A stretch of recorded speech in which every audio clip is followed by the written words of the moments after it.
No escape!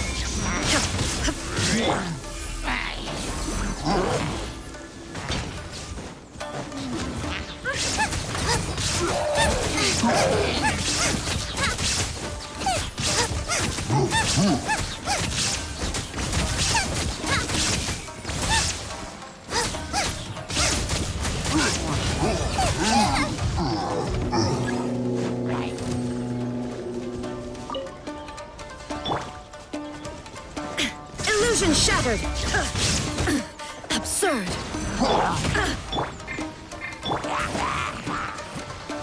Torn to oblivion!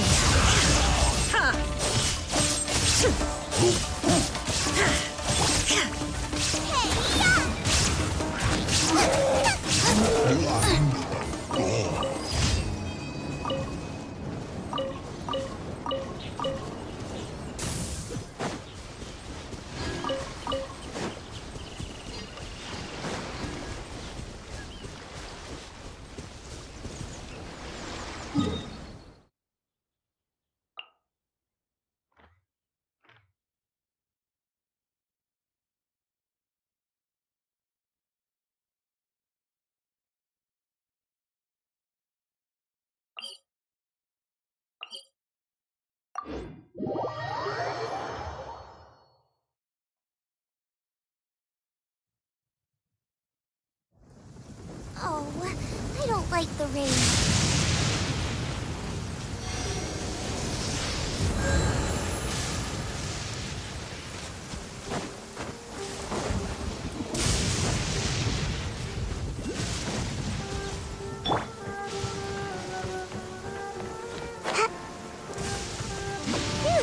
This weather is wild. Best thing to do is dive under the covers where it's dark and smelly and warm.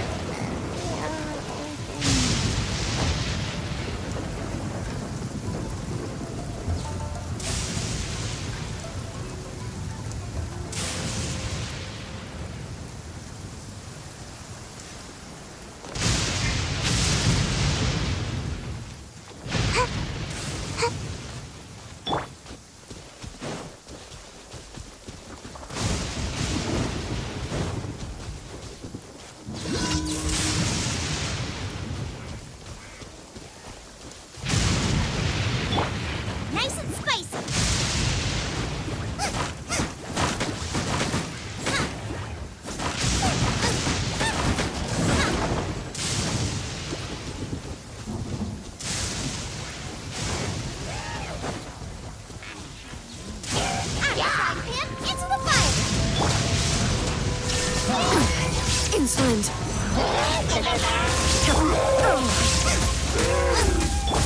Life goes on.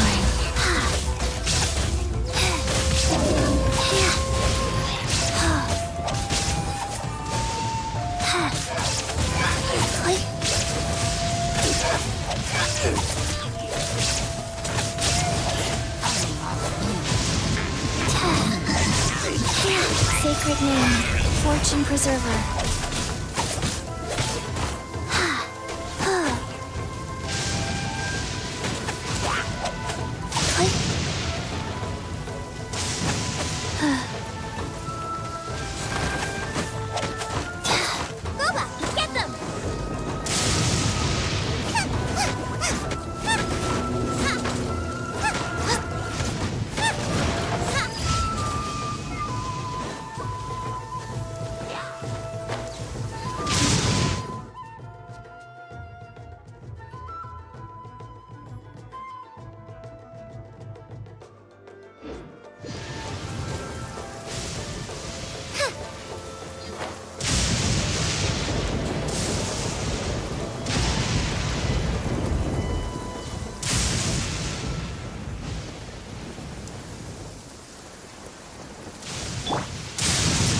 Down!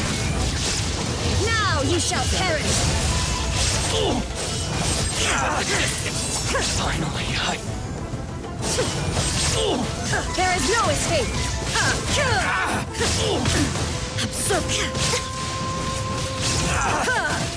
to the fairy.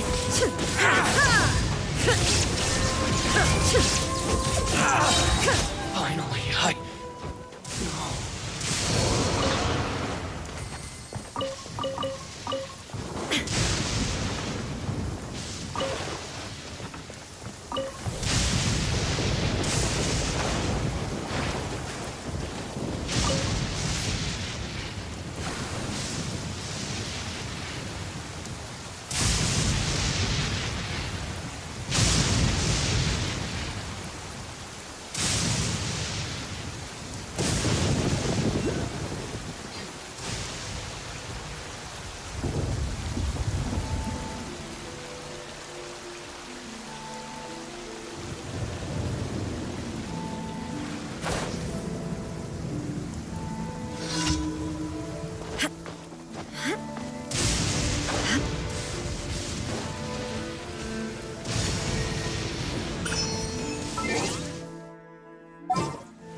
I'll lead the way.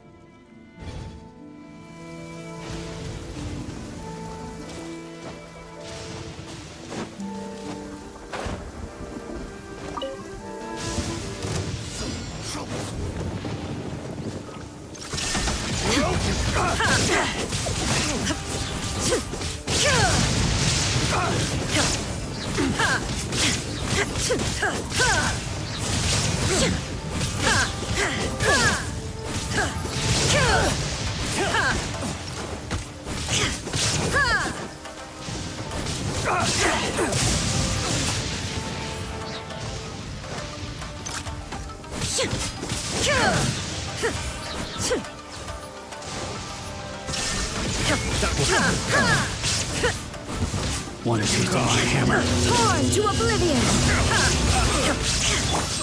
Nice. One with the force. Illusion shattered!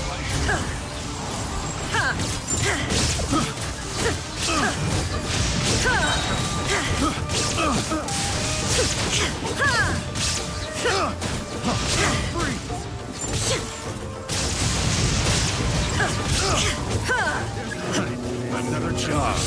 Now you shall perish! And shroud. Keep up. That tingle.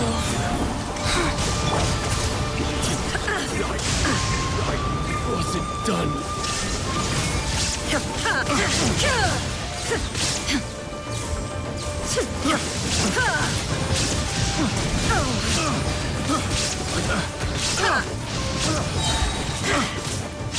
Shine down! Torn to oblivion! The wrong test subject.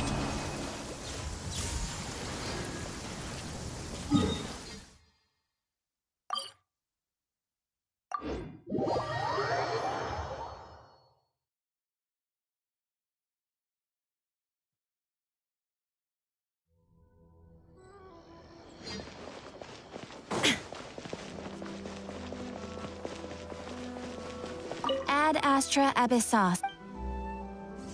Thank you for completing today's commissions.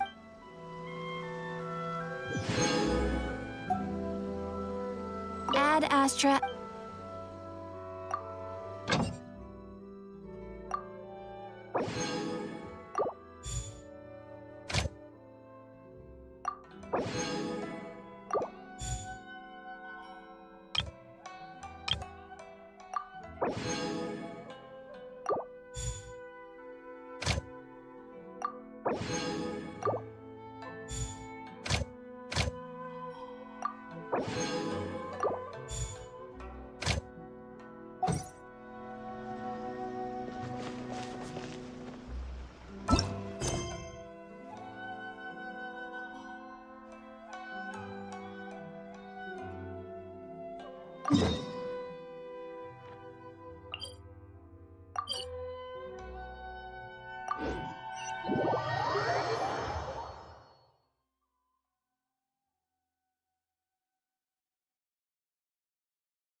This should be Sataria's favorite fortune-telling spot. So should we ask the fortune teller about Sataria? No, I already have enough information on Sataria. The most important thing now is for you to pay attention to the vendor's talking style and key characteristics. Talking style and key characteristics? My poor lost lambs, have you become troubled over your fates? The divine voice of wisdom often echoes between mine ears. If thou be blessed today by the gods, I may be able to show you the way. Huh? Really? Nahida, you've been whispering things to her? Shh. My friend here has some doubts regarding his future. Can we get a fortune reading for him? Of course, of course. In that case...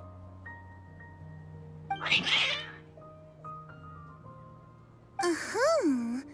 It would seem that Harut and Marut are quite wary of you. Perhaps, at some time in the past, you have somehow offended the gods. Only mocking the god of Animo, questioning the Lord of Geo's financial savviness, and brawling with the god of Electro. Do those count?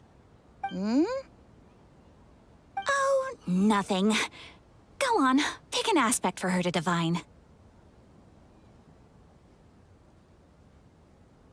Love prospects?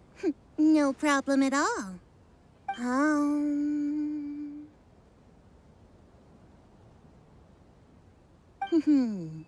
The gods have spoken. The truth shall be revealed. One who is fated to cross your path will appear on... Huh? So many people will fall for you. How could that be? Harut, Marut, did you two spoil my divination? I've never read a fortune so absurd. Actually, Paimon thinks this is probably the most accurate fortune-telling you've ever done. I admit that the orientation of today's celestial matrix is, suboptimal, as... Is that so? Well, that can't be helped. If you were to bring some food offerings for Harut and Marut on your next visit, perhaps they could help you reverse the wheels of fate.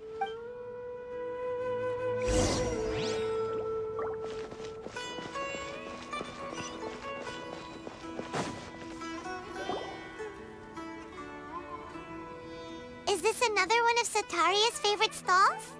Yep. It belongs to a king. His father helped Sataria a lot when she first moved to Samari City, so she still comes by whenever she has time. When I start talking with him, listen carefully to the details of our conversation. Ah, dear customers. Would you like to look at some pottery? We caught wind of your great craftsmanship, so we specifically came to take a look. Oh, I recognize you. Aren't you Miss Catherine from the Adventurers Guild? Sounds like I'm in for some... Speaking of, where did you learn this trade? I suppose you could say it all started with my dad. He's a mason by... After that, I began making... That's nice. Oh, no. I see. I'll have someone in charge of... No problem.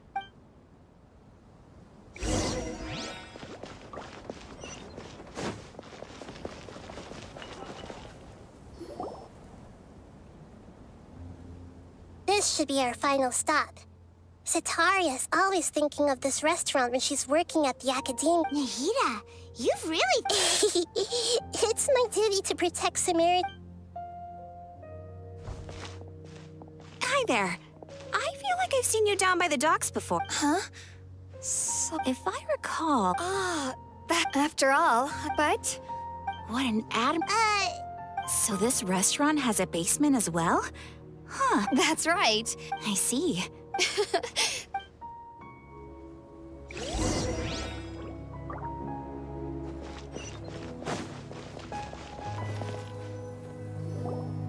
So, was that everybody? Three familiar faces. What's the point of all the information we've collected? Nahida... Sataria is already used to avoiding her problems. I remember you mentioned that the Eremites in Port Ormuz, although it's all just a boatload of nonsense, the fate of her homeland may turn out to be Sataria's soft spot. Oh, Paimon gets it now! Although she knows she should return home to help the people of the desert, all she's done is conspire with the sages. So, how do we set that up? Well, King Deshret is long gone. And Sataria is also too smart to fall for any simple trick. If we simply engaged her under the guise of King Deshret's believers, she would definitely be wary of us, and we may not get anywhere. But if we were to borrow some of her close acquaintances to talk with her, her reaction would probably be... So, you mean you're going to possess those people we just talked to? Yep. Possess them through the Akasha. Imply they've already converted to the faith of King Deshret, and then convey our made-up will of King Deshret. As long as everything goes smoothly, we'll get through to Sataria for sure. She'll never guess that we had anything to do with it. So that's how you're going to use all the info we collected on these people. It's so that you won't slip up and break form. Possessing them will only work if you can manage to pass off it. Exactly. So, best of luck with impersonating them. Huh? Best of luck? But we don't know how to possess anyone. That's no problem at all. I'll just share all their senses with you once I've possessed them. As long as you're also wearing an Akasha terminal, the effect will basically be as if you've possessed them yourself. Huh. That is pretty convenient. But why does he have to do this? Can't you do it yourself? Although I've been observing humans for a while, I've never been good at imitating them. You're not wrong. It's always been painfully obvious whenever you try to pass as Catherine. If it was at all possible, I would have preferred to leave these people alone. But seeing how things are now, I probably should just accept it and put... Yeah, don't beat yourself up over it. We're only doing this to help... All right, then let's give it a go to...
Here she comes! Sataria's here!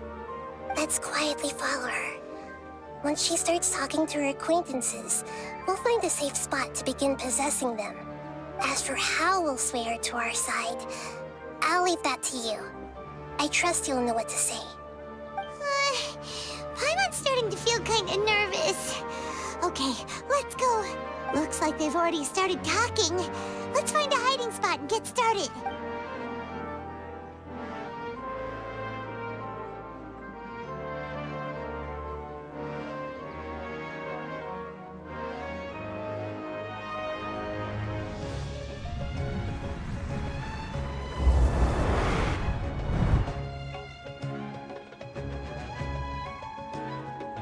That's right. You really can't force anything when it comes to love.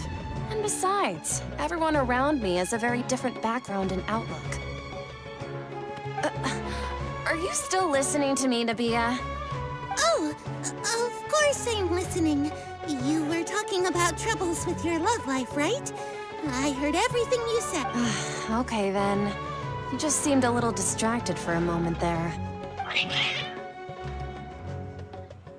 Strange. Your cats seem pretty worked up. Is something wrong? I always thought they were quiet, happy kitties. Oh, what are their names again? Ah, that's right. They are just little darlings, aren't they? Harut and Marut. So, which fortune do you want me to read for you today? You must have come for another echo of the divine voice of wisdom. I'd like to get another reading on my love prospects, but to be perfectly honest with you, I feel like I've been a real mess recently. A mess? Well, could you do a reading on how long it'll take me to finish my current project at— I hear you. No problem at all. The gods will reveal the truth.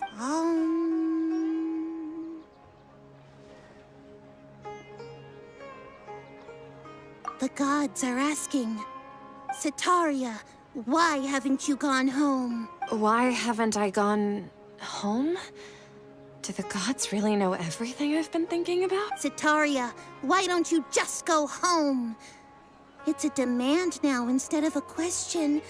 The gods seem to be truly upset. I'm sorry. I know I failed the gods. Please pass on my most sincere apologies and ask for their divine forgiveness. And if I may ask, Nabia, is there a specific god who's speaking to you right now?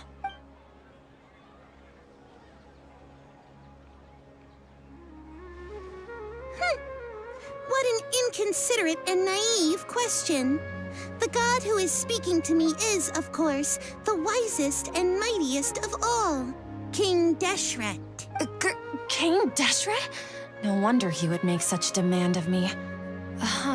Wait a second. King Deshret passed away a long time ago. Even though news of King Deshret's resurrection has been spreading like wildfire, it's all just a misinformation campaign from the academia. How can King Deshret still exist in real life? What insolence! I am King Deshret's most loyal believer. Do you wish to refute his voice of wisdom?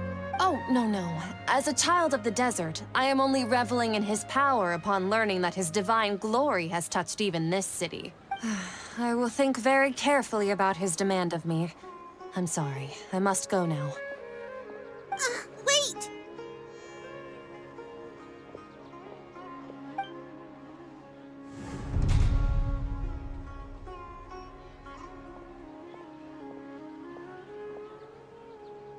Whoa!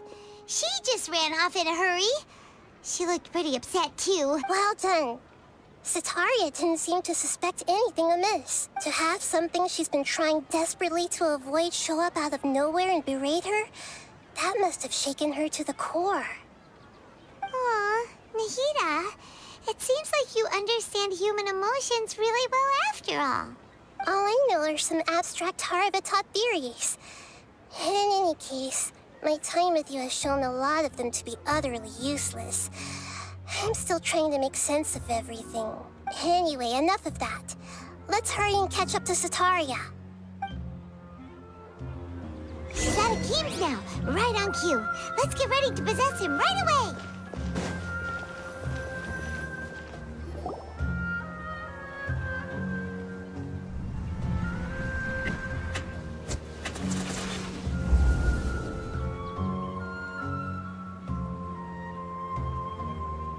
It's okay. I just got caught up in something.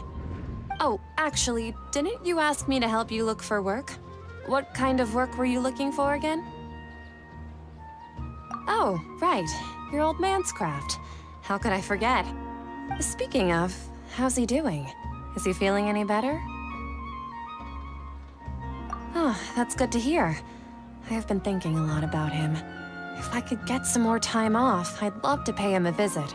Actually, while we're talking about him, is he still living in Port Ormos? Yeah, he's been retired there for a while. If you could find the time, please write him a letter. Let him know that recently, faith in King Deshret has taken root in Port Ormos and has begun to spread across Sumeru. He has a quick temper and has always been a devout follower of the Dendro Archon. I don't want him to get into a fight with those King Deshret believers because of a difference in beliefs. Oh? So, who are you siding with in all of this? The Academia or King Deshret? I'm so jealous of you. You were born a child of the desert, yet you chose to betray King Deshret, and now you spend all your time with those crooks from the Academia. Akeem, you don't mean... you've also become a believer of King Deshret? What's so strange about becoming a believer of the wise King Deshret? In fact, aren't you the strange one? The one who still can't pick a side? Can't pick a side? Me? Whoa! Paimon had no idea you'd be so good at this! You really zeroed in on the issue and put it right in front of her. It might feel a bit overwhelming for Sataria, but once everything is over, I'll be sure to pay her a visit to her mind and explain everything. Anyway, let's keep going.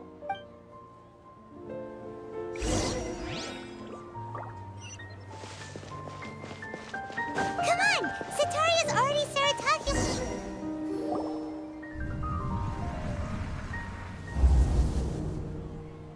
So, Shishan, have you noticed anything weird in the city lately? Like, as if someone was trying to preach to you about something? Wait, did you just say attic? I thought this place didn't have an attic. Also, don't you usually study in the basement? Well, the restaurant recently added an attic. I've been studying there because it has better lighting. Oh, right. Speaking of strange things, I celebrated the Sub-Zerus festival so many times that I lost count. That was really weird. Wait, how could you be aware of that? That should be impossible. Nothing in the report indicated anything like that. Are you still failing to realize that the Academia's lowly tricks could never deceive all of Sumeru's citizens? Shishan, don't tell me that you've converted to King Deshret as well! What an absurd question. You make it sound like I should be ashamed for becoming a believer of King Deshret. In reality, shouldn't you be the one who is ashamed? You, who works side by side with the Academia, and treated people as nothing more than experimental subjects? Please, please stop! Even now, Sataria's still trying to run from her problems. She can no longer justify everything to herself. Hey, she's trying to talk to the guards! What should we do? This is the most important part of all. Quick, get ready. Mercenary, you're a member of the Corps of 30, correct? Please help me pass a message to the Matra right away. The situation in the city is getting out of control. Please, try to remain calm, miss. Tell me what's happening in the city. Heretics are infiltrating the city. and they've already converted many residents to their side. Heretics? What kind of heresy are you talking about?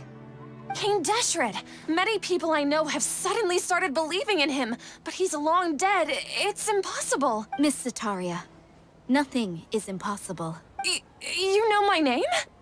King Deshret is immortal, and all who defy him will one day pay the price. You must face the truth, Sataria. You tread a treacherous path, and the longer you ignore it, the tighter the Academia's grasp on you will become, and the deeper you will be ensnared. Child of King Deshret, never forget that the desert that belongs to you lies elsewhere. What's so strange about becoming a believer of the wise King Deshret? In fact, aren't you the strange one? The one who still can't pick a side? What an absurd question. You make it sound like I should be ashamed for becoming a believer of King Deshret. Sataria, why haven't you gone home?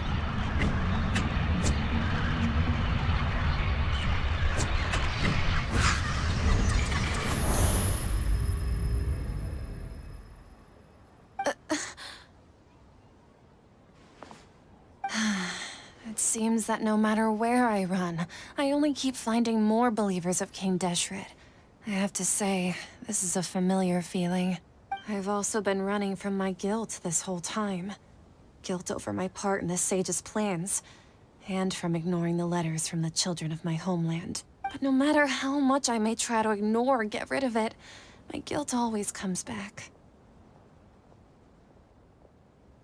You won't necessarily lose your research opportunities by facing the truth. Besides, did you really want to conduct your research while carrying such heavy feelings of guilt? How do you know me so well? Are you truly just a believer of King Deshret? Or are you the god himself? That's not important. The important thing is to pass judgment on the Academia and its sages, and to correct their mistakes. If you could provide some assistance in this matter, perhaps it could serve as a form of atonement.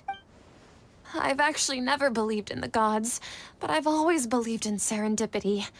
Your appearance must be a fated opportunity for me to get out of this wretched situation.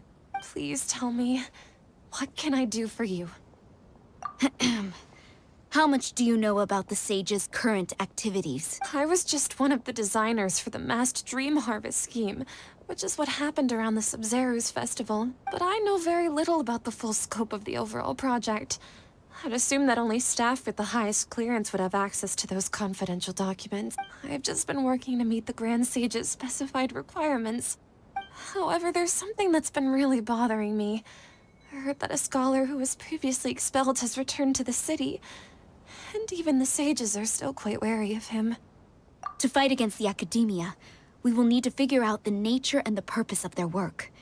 Is there a way for us to get access to the confidential documents you mentioned? It should be possible if we're willing to take some risks. After all, I'm an assistant to the Grand Sage, and I've been working on many tasks outside of the project. One thing, though, I won't be able to transfer the documents to you through the Akasha once I get my hands on them. The sages have always closely monitored all activities within the Akasha. Let me see... let's use the most primitive method. Send someone to pick up the documents tomorrow evening at the Academia entrance. The Academia entrance? Wouldn't that be too conspicuous? Don't worry about that. I assure you, this won't be a trap. I'm only suggesting this location because it'll draw more scrutiny for me to leave the Academia again. It'll be safest for me to distract the guards long enough to hand you the documents. All right, I trust you. So, if I were to successfully complete this task, would it mean I've atoned for my wrongdoings? That'll depend on the judgment of the Dendro Archon. The Dendro Archon. That's right. Her people are the ones we have endangered. As the God of Wisdom, she's also the one responsible for judging and guiding the scholars. Maybe it's time for me to find a god to believe in. Just as Nahida predicted, we've managed to bring Sataria to our side. The Traveler's execution was ingenious. He's the one who deserves all the praise. Well, now that we've made plans to meet again tomorrow evening, all we can do is pray for Sataria's mission to go off without a hitch. Pray? But if we're going to pray to the gods, aren't we just praying to you? God of wisdom and guardian of the scholars? No. The truth is the true guardian of scholars.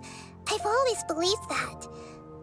Anyway, let's meet again tomorrow evening at the Adventurers Guild.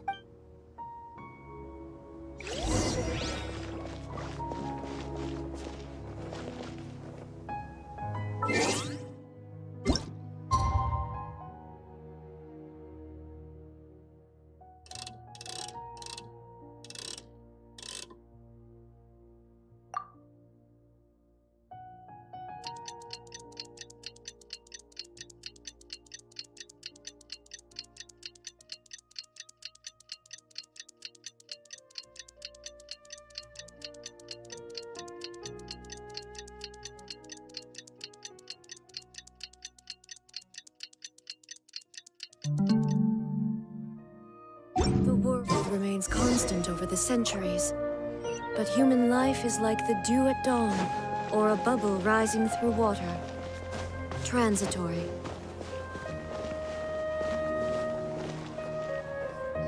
Catherine, we're here!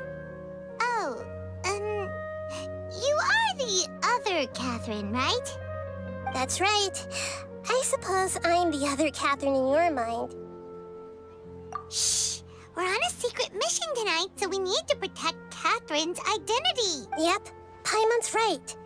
We cannot fully rule out the chance that the meetup tonight is just a trap. If something were to happen, my existence may be the only trump card we'll be able to play. After all, the academia should still be unable to confirm the existence of my consciousness in the outside world. Yep. Exactly. Just what Paimon was thinking. Anyway, enough about that. Let's just make sure to be on our guard. Off? What do you feel is off? It's the middle of the night. Of course it's quiet. You're not getting paranoid, are you? No, I think he's right. It really is a lot quieter than usual. If you look around, there seems to be fewer people on the streets. I'm not sure if this is the case for the entire city, though. Huh. Maybe it's just a coincidence. Maybe Sataria figured out a way to not only distract the guards, but also to get everyone to go to sleep early, just so we can exchange the documents in peace. I also can't quite figure out why things feel a little off. But now that we're here, let's go ahead and meet her as we planned. Well, regardless, as long as you're here with us, Paimon feels a little safer.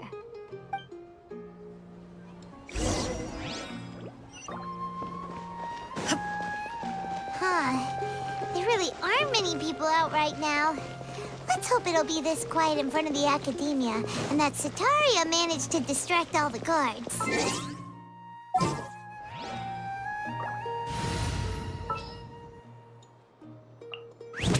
Trapped.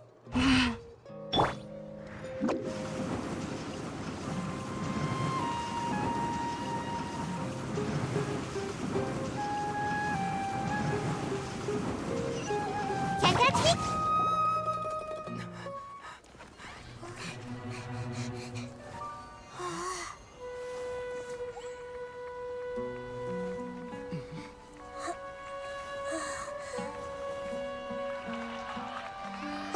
What are all these people doing here at this hour of the night?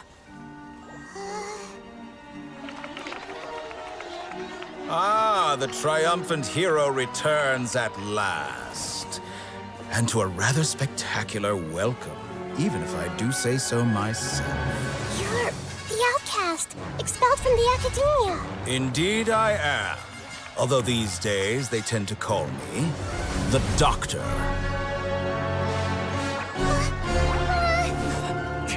If you're looking for your researcher friend, she has already been taken into confinement. With some basic caution, she could have discovered the listening device on her person.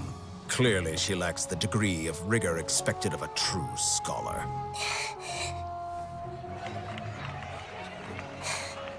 The people of Sumeru City. What have you done to them? I simply made some minor adjustments to their Akasha terminals. Now they can deposit information directly into the subconscious. As you can see, all these lovely people now believe this traveler is a hero who has just saved the world. My experiment is a success. And now it seems they can no longer hold back their sheer adoration. Oh no, what should we do? These are all just regular people. Leave now. You need to get out of here. What? That guy's a Fatui Harbinger! We can't just leave you here! Nor can I abandon the people of Sumeru!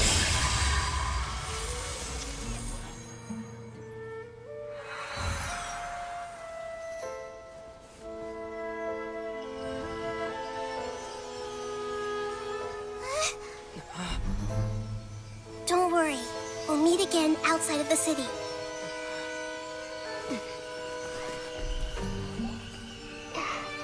I see. You appear to have overridden their mental faculties with your own consciousness. To possess such a powerful mind, you must be the god of wisdom.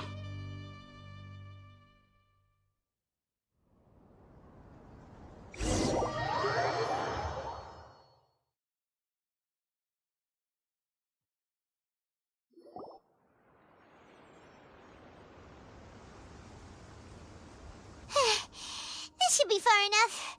Whew. Paimon needs to catch her breath first. Is Nahida going to be okay? We only made it out because of her. Paimon wasn't counting on running into a new Harbinger here, let alone such a high-ranking one. That guy was number 2. So scary. He called himself the Doctor. Remember, Tainari told us about him. Sataria did say that someone who once got expelled from the academia came back recently, and that even the sages are wary of him. Yep, sounds like she must have been talking about the Doctor. Yeah, now that the Doctor's in the picture, we're no longer just dealing with the academia. They're in cahoots with the Fatui. But what are the Fatui after this time? Another Gnosis? Yeah, things would be a lot easier with Nahida's help. Nahida said we'll meet again outside of the city. But we can't just keep waiting around, right? You mean... Oh, right! Wasn't he invited by the sages to work on some project when we were staying with him in the Vidia Forest?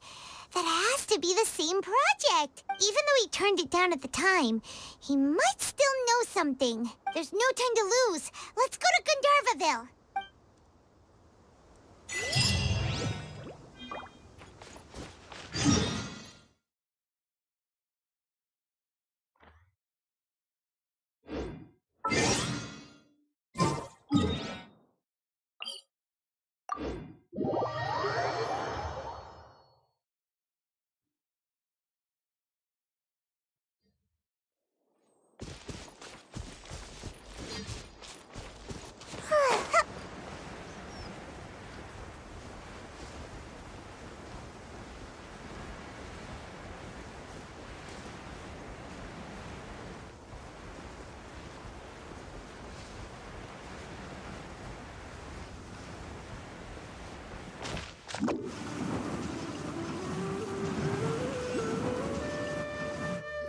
Hold it right there.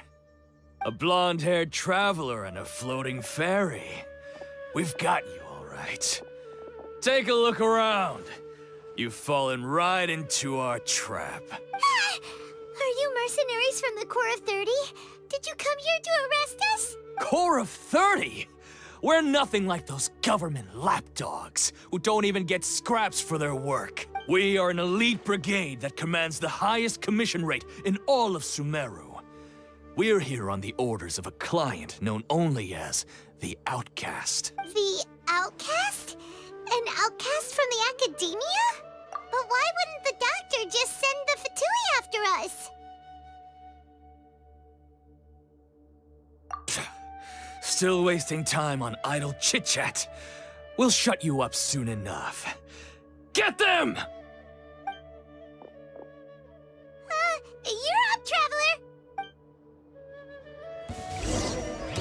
Following orders. A new punching bag. Illusion shattered! Absurd! Nice and spicy. You're toast! Shine down!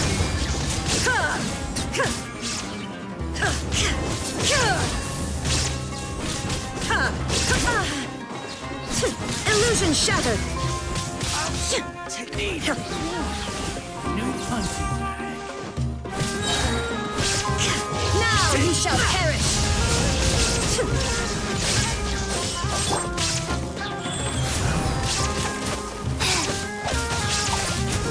Faster? Okay, faster. Where do you think you're... Faster?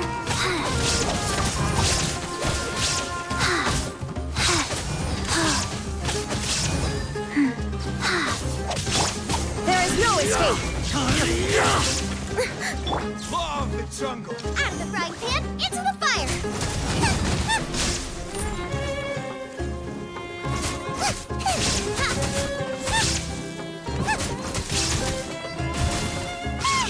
It isn't over yet! Here comes reinforcements!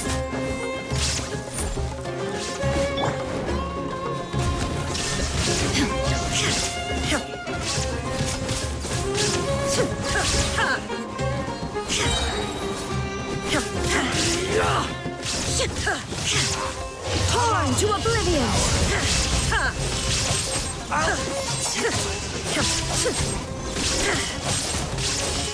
Need more.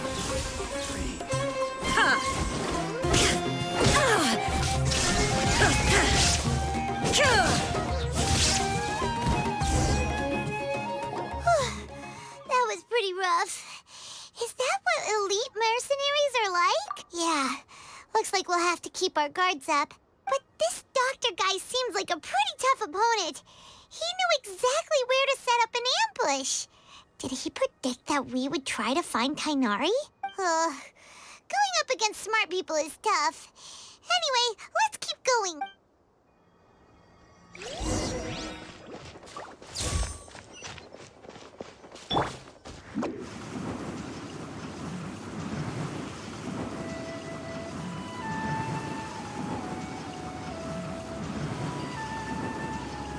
And away I go!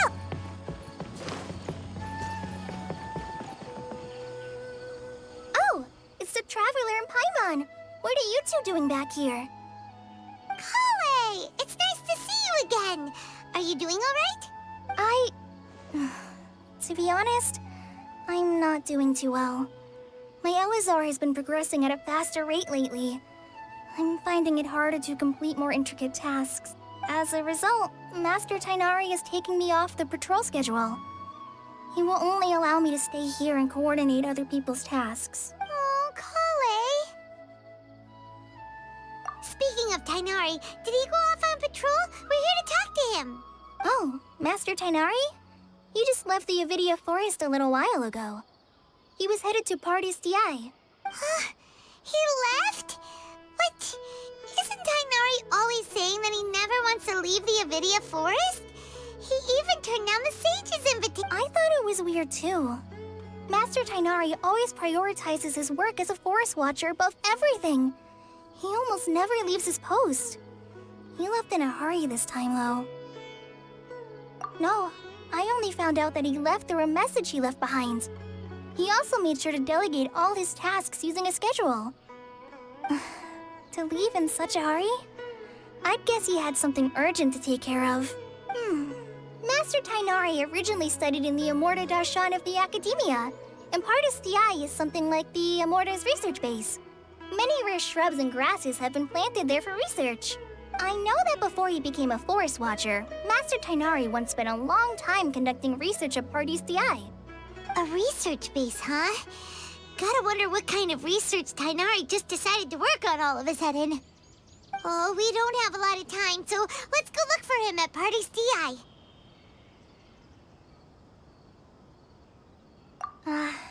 Don't worry. I'm fine. I'm used to living with Elazar by now. If you run into Master Tainari, please send him my regards. Got it. Will do. See you later, Cloud.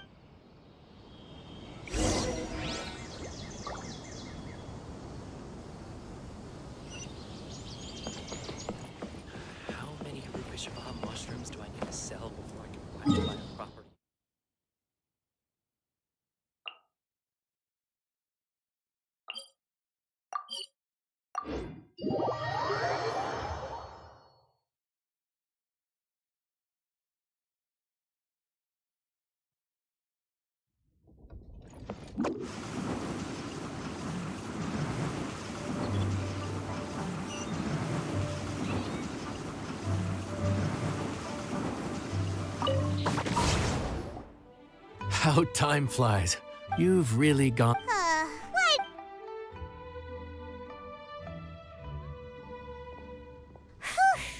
We made it all the way to the evening. It ended up we've come a long way since our first day on the...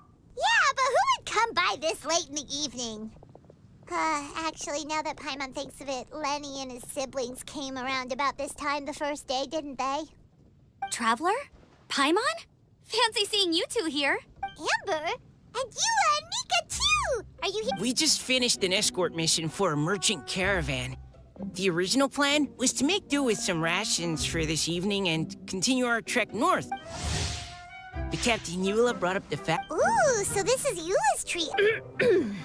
We've been eating the same rations for the entire trip, so I simply thought it was high time we had ourselves a proper meal. Do you have a problem with that? Good question. What should we get? Wait a sec. Why are you taking our order? The Traveler's been filling in for the chef here. You came at just the right time. You'll be the last customers to... Wow, really? Good thing Eula suggested we come here. I wouldn't want to miss this. So, what shall we get? I'm not as familiar with Liyue cuisine as I used to be. Mika, Eula, what are you in the mood for? Anything goes. I'm just looking forward to trying the honorary knight's cooking for myself. I'm sure it'll be a great learning opportunity for me. Something small, I suppose. We have to hit the road again after we eat. Beyond that, anything goes. Wasn't it your idea to come here, though? Yeesh, this is like getting blood from a stone. All right, guess it's up to you, Amber. You name it, we'll cook it. Huh? Then I guess... I don't really mind either. Anything goes. Ah!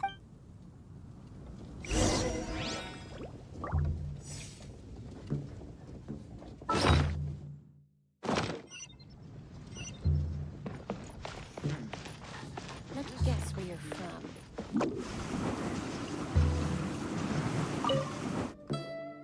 Anything goes, huh? Oh dear. This is a chef's worst nightmare. With no idea of your customers' palates, you're left to make a wild guess. Still, now that you've worked in the kitchen for so many days, I have faith that you'll be able to figure it out. Go on, show them what you've got.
This is delicious.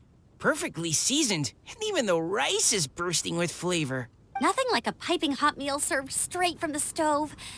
I've missed this. You've put the finest Favonian field rations to shame, and that's no mean feat. So, tell us, traveler, what's this one called? It's called... Paimon's guessing we can't just call it anything goes, right? Oh, hell, Paimon doesn't know how to explain this dish at all. It's got no name, it's just basic ingredients simply cooked. Basic ingredients? Simply cooked? Really? I could have sworn that you put something fancy in here, or gave it some kind of chef's magic touch. Not the finest dish in the world, but the one they need right now. Okay, you've lost Paimon. What do you mean? So you mean we only think this is delicious because we're so hungry? There's got to be more to it than that. Perhaps the fact that the aroma of freshly cooked hot food is a welcome change from cold, pre-prepared rations. Oh, kinda like the feeling of waking up to the smell of freshly baked bread in the morning? Huh, that makes sense. Yeah, it's almost like we're back at Good Hunter again. But Good Hunter's in Mondstadt. Why make a point of trying Liyue cuisine if you can't even taste the difference? Oh, I'm not talking about the taste. I just meant the feeling of comfort, you know?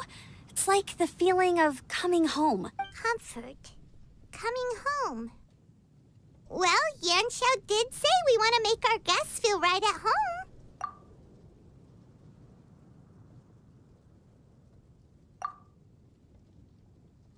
So in other words, the secret ingredient is passion? Despite how terribly cliched that sounds, I'll admit that it holds true for this meal. Well played. Mark my words, I'll remember this recipe. Okay, but you can't really have a recipe without a name, though, right? Have we come up with... How about right at home?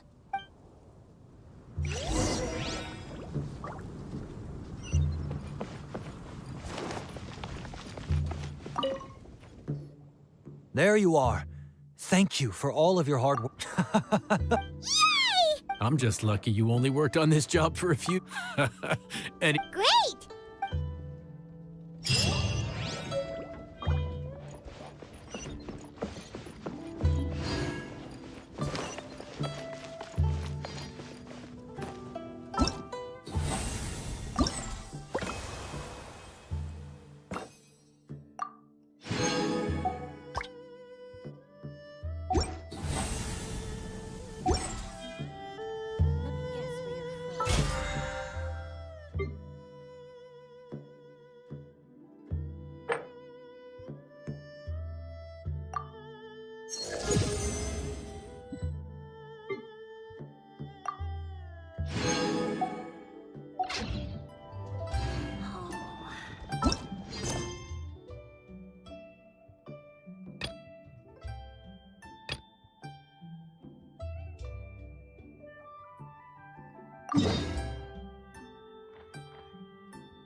Let's go gather some samples.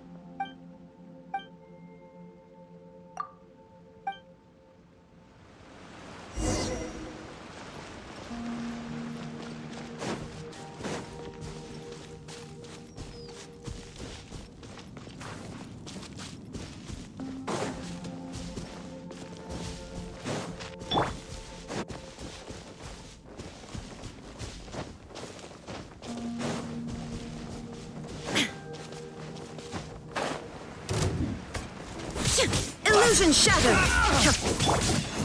Nice and spicy! Let's nip that in the bud. Can't see?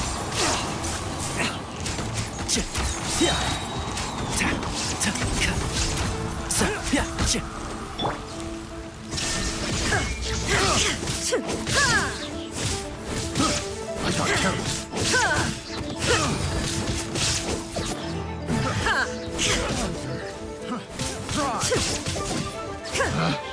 Picked the wrong. There is no escape!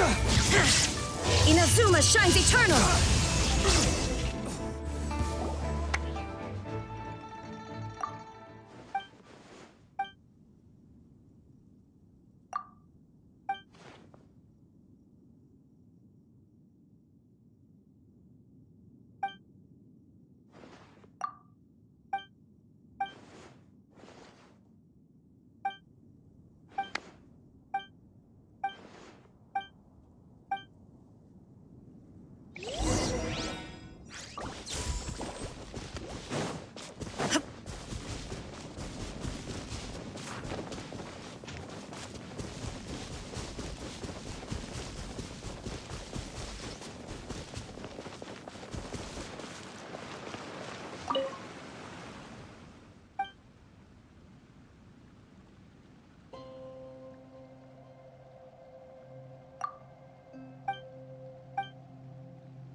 Nice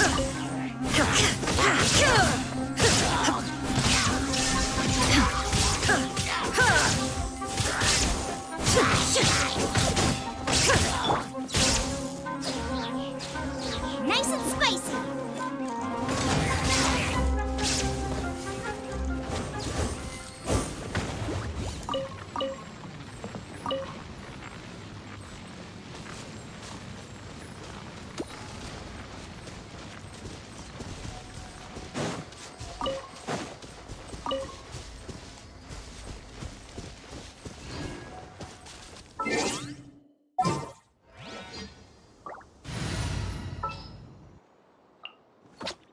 Let's go gather some samples.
You're okay. We were so worried about you.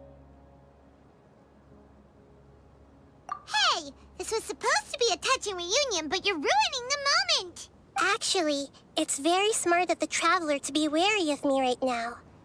After all, the Doctor has shown that his technology can apparently even control human minds.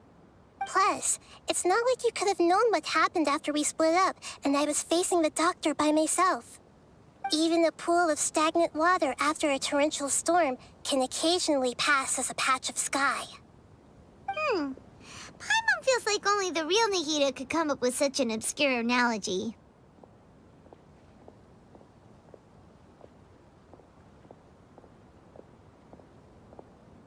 Huh?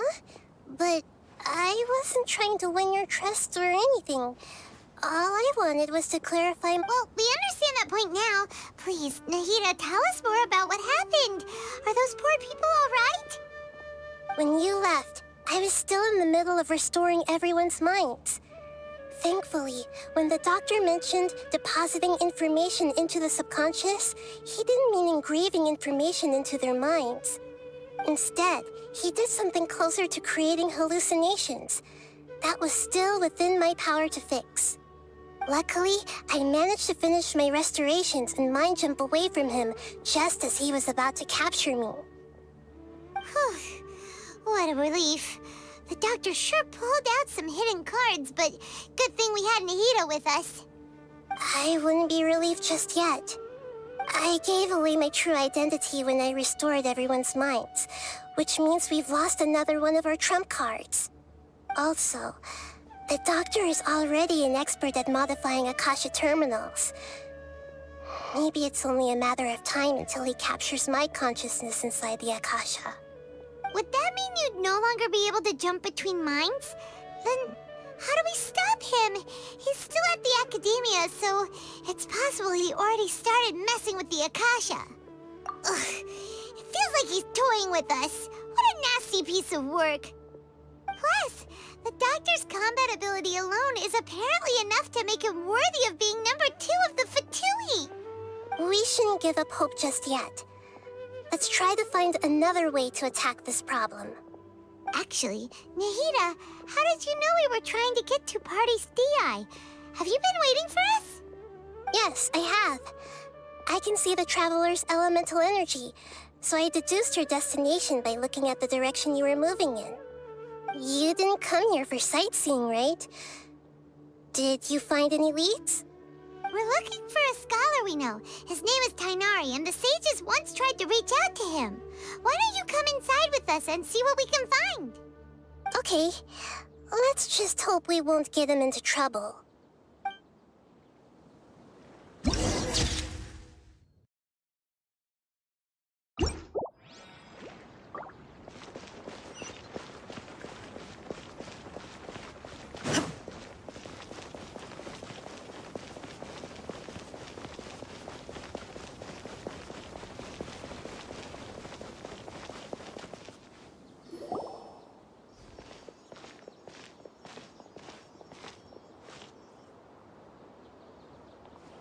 traveler. It is you! Ah, it's Hypatia!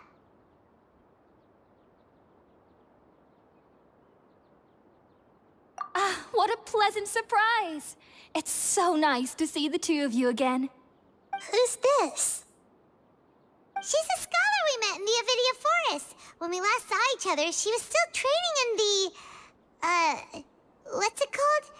Satyavada life? Oh, I see. That's right, we're old friends. You've come at just the right time. Ever since I've come here, hardly anyone has even talked to me. Hypatia, you're way too excited about this. Actually, for you to leave the Avidia Forest means... you're not in training anymore? Wait, no. Did you already finish your training and reach Paripurna life? What do you think? My consciousness has already managed to make contact with the divine. You did it! Congratulations! It's so exhilarating to share this sublime joy with others at long last! When my consciousness made contact with the gods, what a supreme and unparalleled experience that was! That sounds incredible! Oh, all right. Actually, please wait. I haven't forgotten my promise to you. Remember? I promised to help you understand what you saw from Irminsul once I gained deeper insights. My current self has not only gained true insight, but I can even help you establish a direct connection to the consciousness of the divine. You can do that?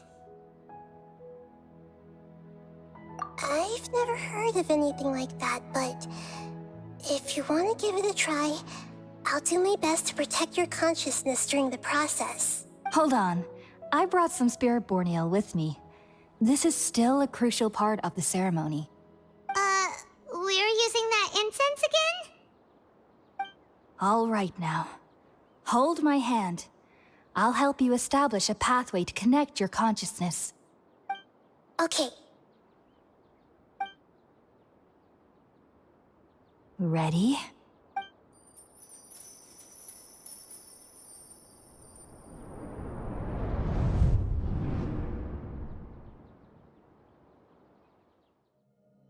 It took 3 betrayals for me to finally understand. The world is just an elaborate tapestry of lies. My fury will never be quelled. The first to betray me was a god. My creator. My mother.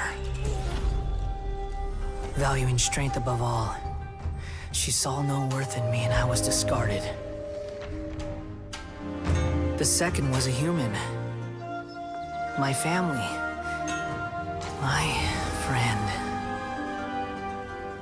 Consumed by fear, he saw me as an abomination. The third was one exactly like me. A hope for the future. A fledgling barely out of the nest. Powerless before his mortality, he broke his promise to me. Humans, they can't be trusted. And the gods fill me with pure loathing. So I said good riddance. I denounced the world and laugh in its face.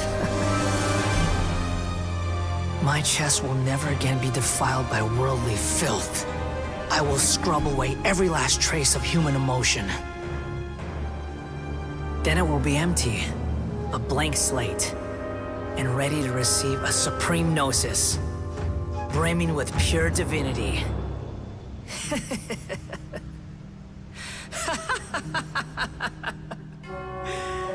There is no need to fear. The pain will be brief. Your era is coming to an end.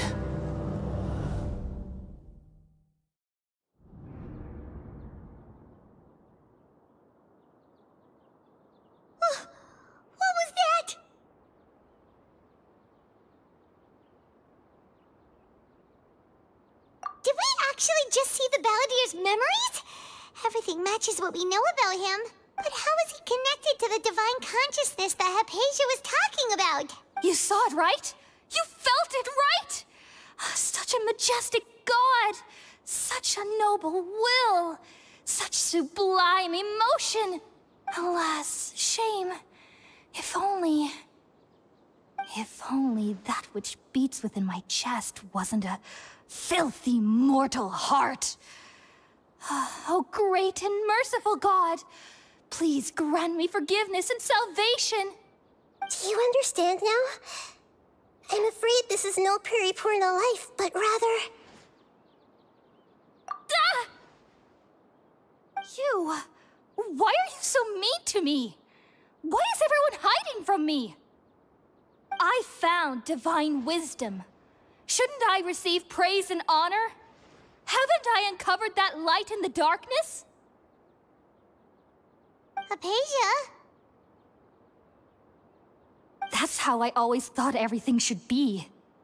Wait. Have I... already lost my mind?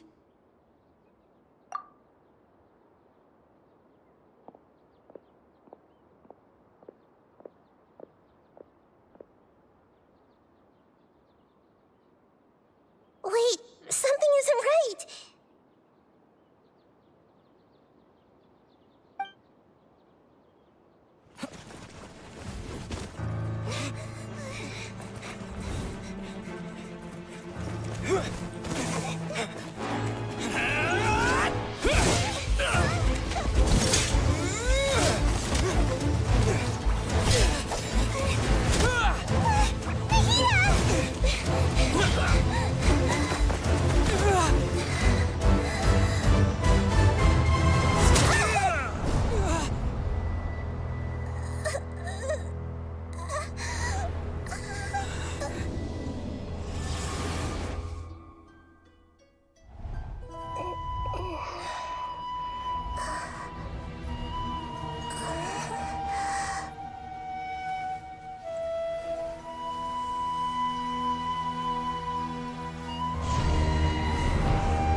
Okay, we finally lost him.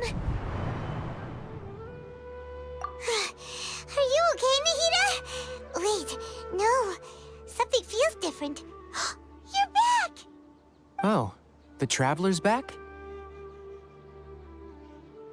Nahida was controlling your body for a while. It seemed like she jumped over to you as an emergency measure right before the Catherine puppet was destroyed. After that, Tainari heard the commotion and came over. He helped us defeat the mercenaries and then he ran with us all the way here. What? You swapped places? You mean your consciousness also went into Nahida's body? Wait, then where is Nahida's consciousness? Where is she now? I never imagined that an individual's consciousness could be transferred around like this. Had I not seen it with my own eyes, I would have never believed it. I don't think this can be achieved with current human technology. Also, while we were running, the consciousness in your body told me to pass on a message. She said, "The doctor has found a way to trap my consciousness, so I can't journey with you anymore. But even in a moonless night, a shower of starlight can still drown out illusions and lies." Oh no! Nahida's trapped in the sanctuary of Surasthana for good this time. Was that message all she left for us? It's pretty vague. Oh, that makes sense. Since the doctor captured her, she won't be able to say anything without him knowing. She's being extra careful. Even in a moonless night, a shower of starlight can still drown out illusions and lies. Huh. Paimon knows the moon, illusions, and lies are from the alchemical divination at the Sub-Zero's festival. Didn't Nahida use a starlight analogy before? It had something to do with Sataria. Oh, that makes a lot of sense. Huh. Do you think Nahida was telling us to go find help in the desert? But she isn't with us anymore. Think we'll be okay? Paimon, you said Sanctuary of Surasthana, correct? Does this mean that this Nahida you're talking about, the consciousness who was occupying the traveler's body, is the Dendro Archon? Your guess is correct, but the situation's a bit complicated, so it's really hard for us to explain right now. That's all right. A scholar's curiosity doesn't need to be appeased right away. As for the complicated nature of the situation, safe to say I have witnessed that for myself. I've spent some time with you, and it looks like the Dendro Archon's also on your side. So, I trust you. Thank you, Tainari. Oh, actually, we came here to ask you a question. What do you know about the project that the sages have been working on? Ah, that. While I was indeed invited to join that project, the sages were always secretive about its scope and goals, so I eventually declined. All I know is that the project has something to do with the restoration of Irminsul. Huh? Did you see something when you were in Nahida's body? What? Do you have any evidence?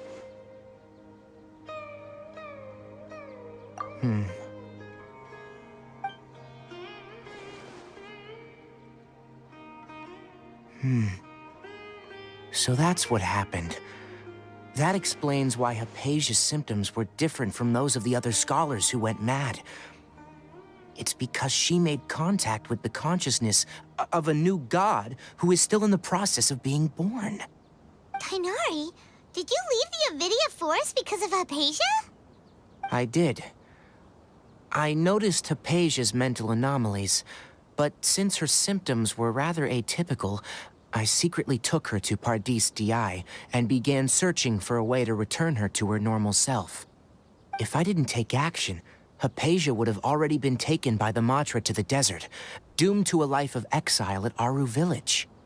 Now that you mention it, I knew the Academia has never thought particularly highly of Lesser Lord Kusanali, but I still didn't expect them to do something as arrogant as creating a new god.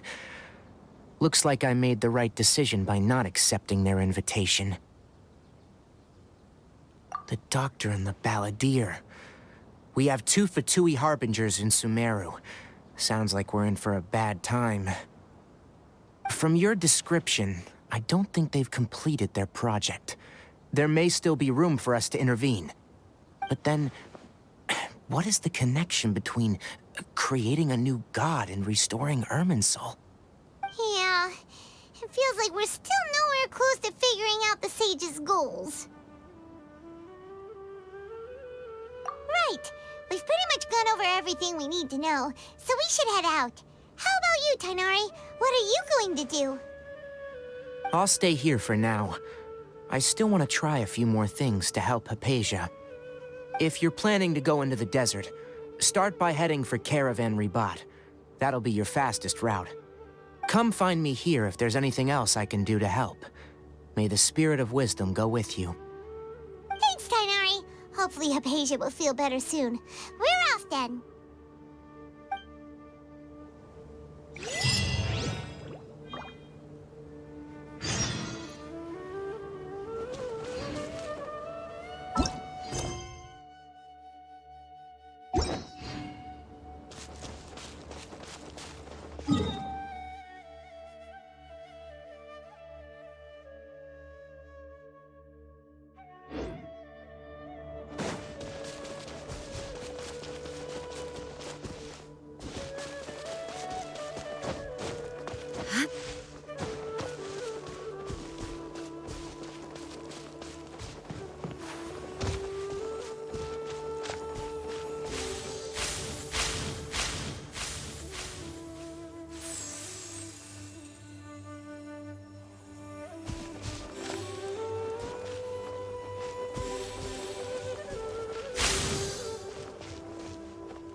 but a momentary distraction.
Now you shall perish!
We finally made it to Caravan Reebok. It's pretty lively here. So, just past this wall is the desert, huh? Oh, wow. Paimon remembers hearing people call this the Wall of Samiel. It's made to block sandstorms from the outside. Oh, if it's this tall, it's gotta be the divine work of Greater Lord Rukkhadevata, right? Enough gawking. Come on, follow me. Huh? Over here.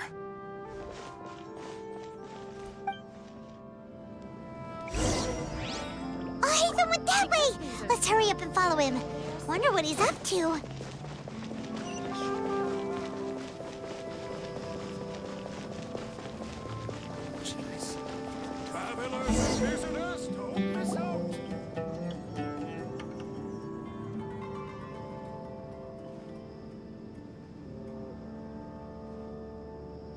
What the... Where did he go? How did we lose him? They were just here a second ago. More Eremite mercenaries? Who are they working for this time? Anyway, Traveler, it seems like we were being followed again. You were too careless. You should have noticed those hopeless amateurs trailing you a long time ago. There's no need to thank me. I've never cared to keep track of personal favors. All I did was correct a mistake I happened to come across. It's a habit I developed at the Academia. You really gave Paimon a scare, Al-Hatham. We never thought we'd run into you here. Last time we met at Port Ormos, didn't you say you were going back to the Academia? Wait, don't tell Paimon that you're here to take us back on their orders! Oh, so you've already landed yourselves on the Academia's hit list. I can't say that I didn't expect it. However, had I wished to turn you over to the Academia, don't you think you'd already be the Eremites' honored guests by now? Oh, right. You do have a point. I have no interest in running errands for that project. As a scholar, I've always belonged to the camp that promotes researcher autonomy.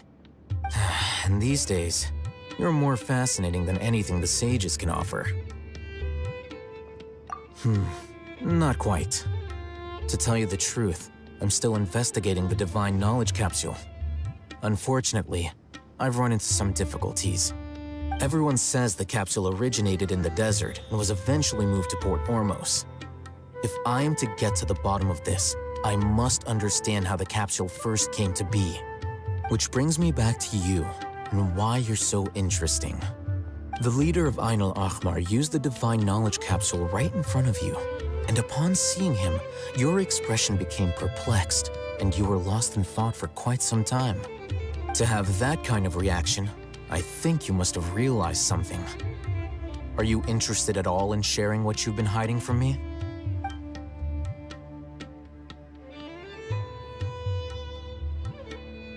Al-Hatham, you really have a ridiculous eye for detail. What kind of person even notices and remembers stuff like that? So that's your answer. Well, I do work for the Academia after all. So considering that, it is indeed wise to keep your cards close to your chest. But that does prove you do have some undisclosed information. No matter. Rather than simply learning the answers from you, I'd still prefer to investigate on my own. Speaking of, you two are also headed to the desert? That's right! We have the same plan as you! But we don't really have any concrete goals at the moment. Then I'd suggest starting with Aru Village. It's the largest settlement in the desert, so it'll probably have more resources and intel than anywhere else. Well, would you like to head there together? It's always better to travel with someone you know. Let's go!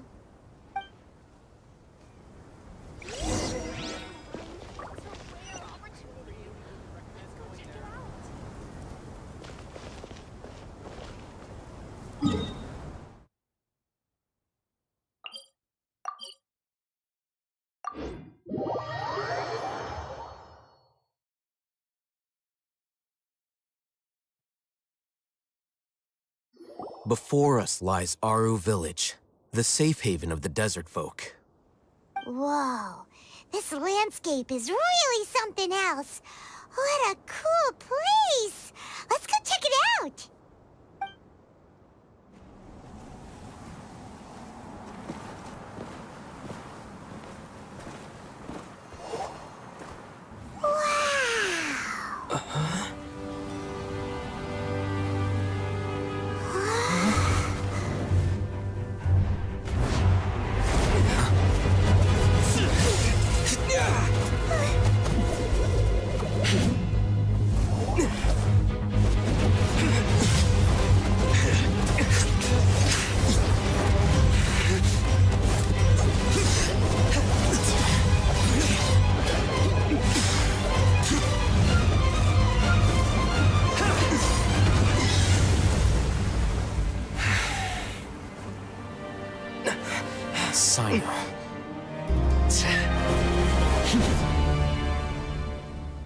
Unless my memory fails me, we have barely spoken 2 words to each other before now at the Academia.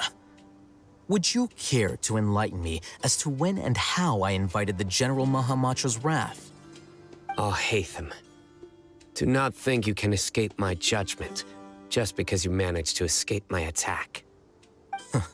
Judgment? So that's how you'd characterize your actions here, is it? Or would elimination perhaps be a more accurate description? Had I used my full strength, not even this traveler would have been able to stop me. Though styled like an assassination, I sought only to ensure that my target would be unable to flee or resist. Standard practice for the Matra, as well you know. Seemed to me more like your own personal touch. Who is that, Alhaitham? Did you call him General Mahamatra? Yes. General Mahamatra Sino, head of all the Matra at the Academia. He's a formidable hunter, and the ultimate nightmare for any who have committed academic crimes. You seem to have placed a lot of trust in Alhaitham, to the point of blocking an attack for him. If I were you, I'd never choose to side with him. I wouldn't believe a single word that comes out of his mouth. I have been pursuing this scribe for a long time. I urge you, stand back and do not seek to defend him any longer. Otherwise, there will be consequences. Has Alhaitham done something wrong? Paimon doesn't think he's as bad as you've made him out to be.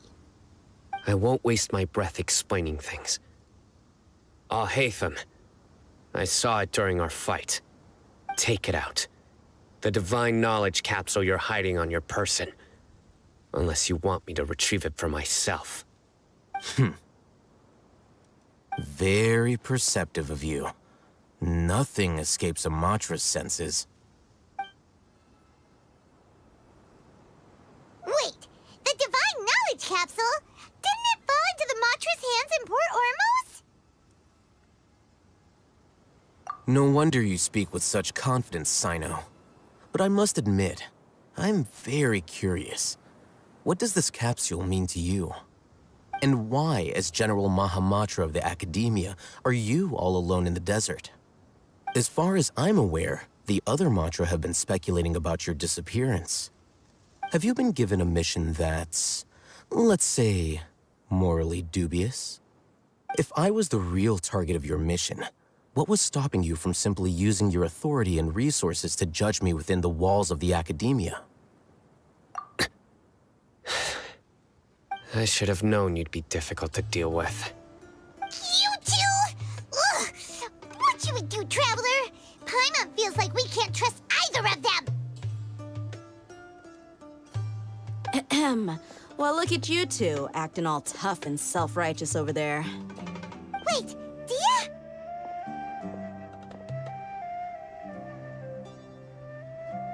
Great! Finally, someone that we can trust! You gotta help us out here. Otherwise, these two are gonna start fighting again! Yeah, sure looks that way. 2 giants from the Academia duking it out once and for all. Not something you get to see every day, that's for sure. Listen, I know you academic types love to fill up your big brains with self-righteous morality and lord your empty rules and virtues over each other. But how dare you bring your petty disputes into the safe haven of Aru Village? It seems like someone's gonna have to beat some sense into your thick skulls until you finally learn to respect these grounds.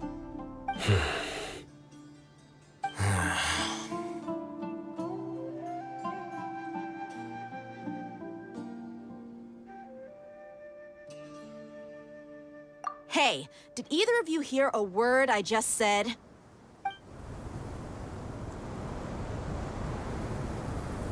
Whoa, what's going on? The wind's so strong. Is this a sandstorm? Paimon's gonna get blown away! Another sandstorm? What's up with these recently? Hey! All of you, over here, quickly! We have to take cover! Someone's calling for us! Oh, this wind is too strong! Let's get over there! That sounded like Candace. Come on, you two. Jeez, are all of you academia folks such hard work? Move it! All right, stop yelling.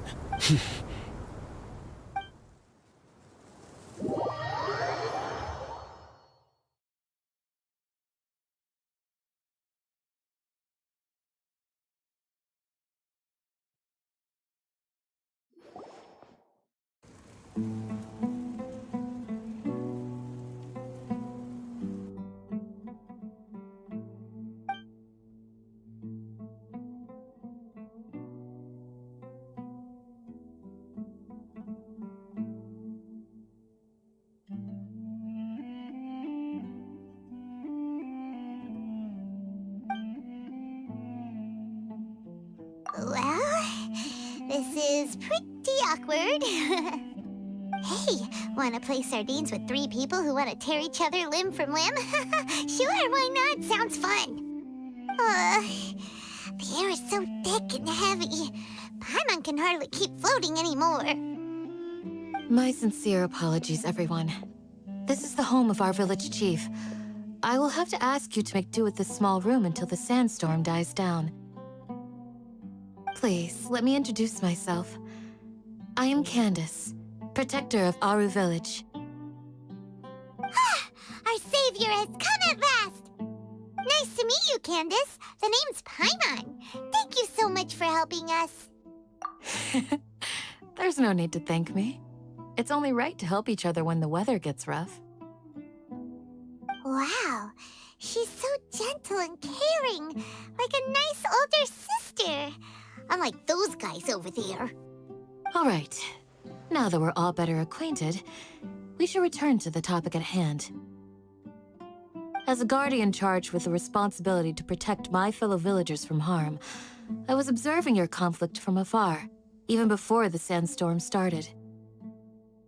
And now that you have set foot within Aru Village itself, it is all the more my responsibility to make absolutely sure that you pose no threat whatsoever to us. So please, have an honest and sincere conversation with one another, and put your hostile feelings to rest. If anyone dares to start anything again while they are under this roof, I will not hesitate to send them out for some quality time with the creatures of the sandstorm. Oh, on second thought, Paimon may have misjudged Candace's character. And that goes for you too, Miss Dia. Do I make myself clear? All right, we got it, Candace. That's what I like to hear. So, which of you will begin? I was supposed to be a mediator, but I might have gotten a little too involved just now. Anyway, one of those two should probably start talking. Wait, that was you trying to be a mediator? I have nothing to hide, so there's no shame in explaining myself. While Al-Haytham wasn't wrong about the other Matra not knowing my whereabouts, it's not because I've been assigned a morally dubious mission. Rather, I've chosen to exile myself. Huh? Exile yourself? A little while ago, I discovered that there was data missing in the Academia's project planning and development files. What little they did report clearly did not match the project's actual progress. As General Mahamatra, I had the responsibility and authority to request an audit. However, to my surprise, the person responsible for the erroneous data was none other than Grand Sage Azar himself. I tried to investigate the issue myself before submitting a formal audit request, but I soon found that all leads and potential pieces of incriminating evidence were carefully concealed from me. I began to realize that they were cautious of me from the very beginning. Unsurprisingly, the Grand Sage rejected my audit request as soon as the submission reached his desk. He even said to me, "The power of the General Mahamatra is granted by the sages. You have no right to judge us." So they really are up to no good. I realized then that to the Grand Sage, the Matra are nothing more than tools for the sages to assert and maintain their control over knowledge. The vows that we took, the principles that we strive to uphold, they are meaningless to the academia of today. I believed it would be wise to flee the academia before the sages had a chance to take action against me. This way, they can no longer see nor predict my actions. I will never give up on this investigation. There's no need for someone else to give me power or authority. Once I find the truth, I will administer judgment by my own name. Sino seems to have the same goal as us. We're all investigating the sages. Plus, now that he's no longer the General Mahamatra, he somehow feels a lot less scary. Well, Sino, if that's your story, then why did you see Alhaitham as a target? When I was investigating the matter in the academia, I overheard a conversation between Alhaitham and a sage. The sages asked you to investigate a blonde-haired traveler. Do you dispute this, Alhaitham? What? Like many parts of the project, this assignment was undocumented. Now throw in your suspicious behavior with the Divine Knowledge Capsule, and I think we deserve an explanation.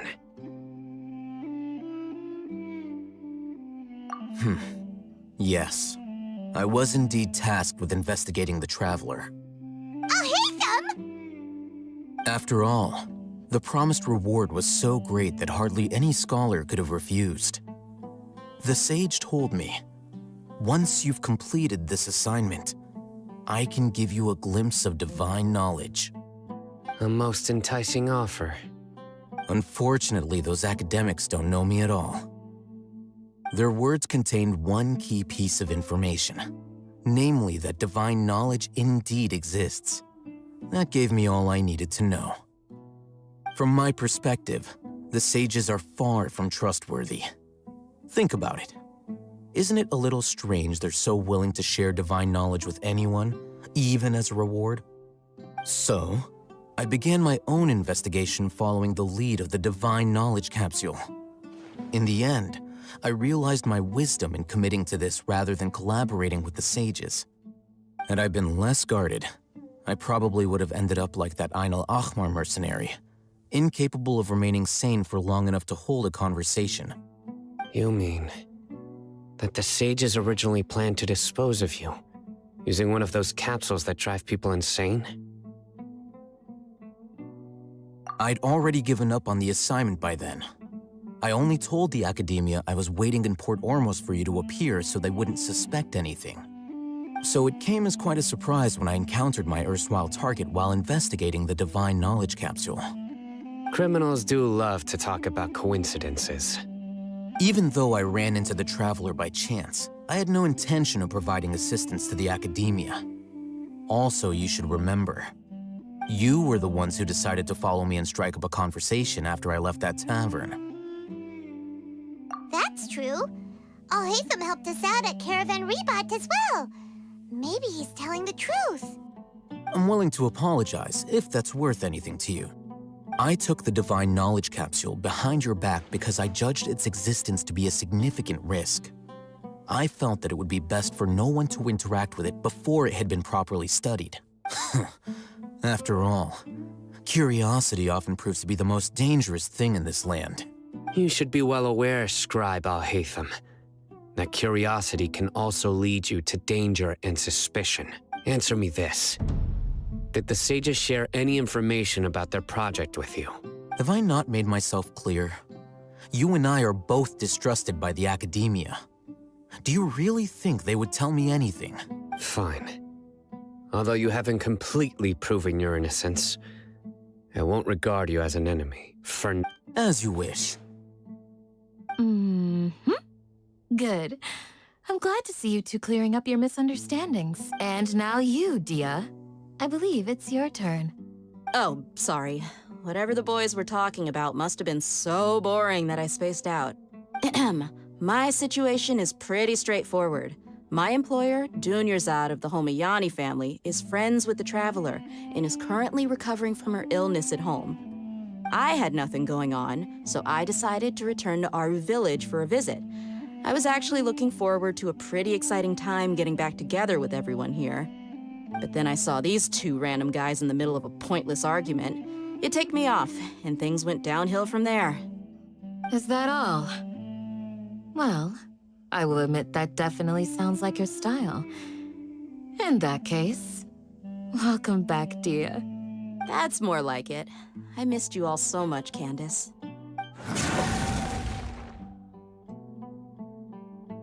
Whoa! What was that sound? No need to worry. Now that you're no longer at each other's throats, please make yourselves at home. I'll take a quick trip outside to clear out some of those creatures in the sandstorm. Creatures? In the sandstorm? Are you sure you don't want some backup? Fighting in a sandstorm is not for the faint-hearted. Anyone without extensive training in these conditions is at a disadvantage. You needn't worry. Yeah, just leave him to Candace. Don't worry, she's as tough as they come.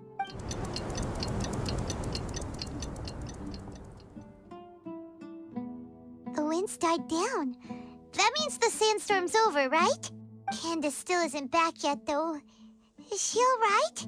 Maybe we should go out and check on her. When you put it that way, even I'm starting to feel a little worried. All right, let's go. We've been here long enough, and the boys are as chatty as the floor.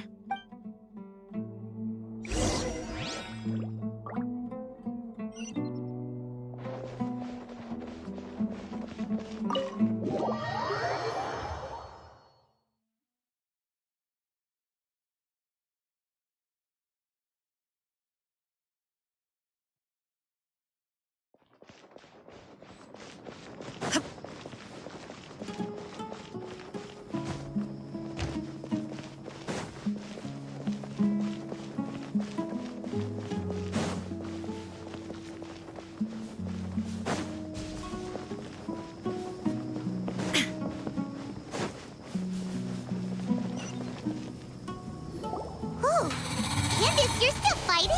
You've been out here dealing with these creatures the entire— Yes. They just keep coming in waves. I've lost count of how many I've defeated. Ah! Here comes another wave! Leave this round to us. I got interrupted earlier, but now I have something to take my anger out on. It's been quite a while since I've seen the Flame Mane in action. I'll leave these to you then. I'll be sure to put on a good show. Let's go! Shine down!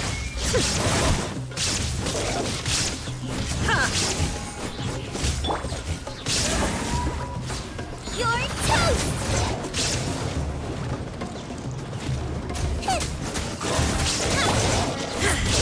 Illusion shattered!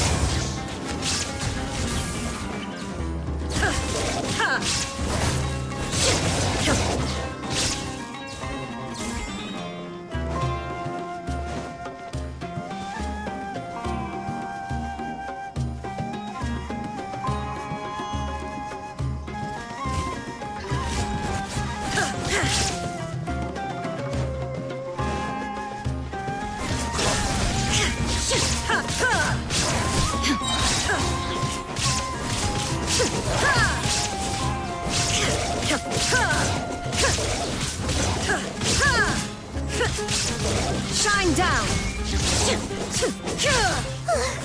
Here comes another wave! When are they ever gonna let up?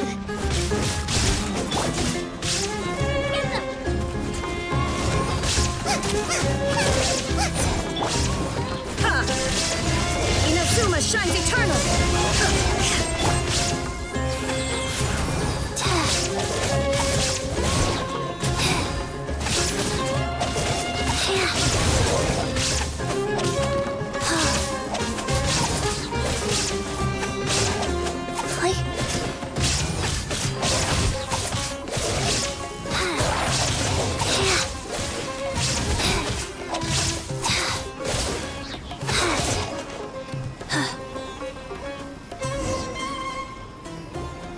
The creature stopped appearing.